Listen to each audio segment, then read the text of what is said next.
তো বন্ধুরা, তোমরা সব কেমন আছো? আশা করছি ভালো আছো, আর আমিও খুব ভালো আছি। তো এর আগে হাঁস বাঁধা সবকিছু দেখিয়েছি, তো এবার দেখতে পাচ্ছ পা থেকে কোমর অবধি কেমন ভাবে বাঁধছি।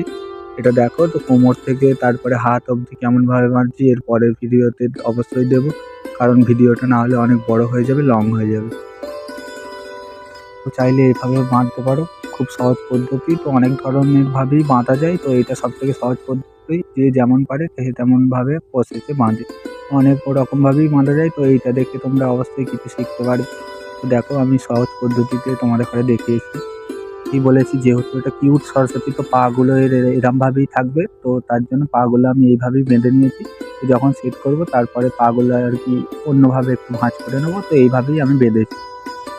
যেহেতু আমি রাতে বেঁধেছি, এটা রাতে কাজ করেছি, তার জন্য ক্যামেরা কোয়ালিটিটা মোটেই ভালো আসেনি। তো তোমরা এইভাবেই দেখো, কিছু করার নেই, কারণ হচ্ছে আমার খুব একটা দামি ফোন নয়। ভিডিওটা এতটুকুই। তো এর পরের ভিডিওটা অবশ্যই দেখবে, না হলে বুঝতে পারবে না। নেক্সট পার্টে আসছে ভিডিওটা, না হলে খুব লং হয়ে যাবে ভিডিওটা, তার জন্য। চলো, টাটা।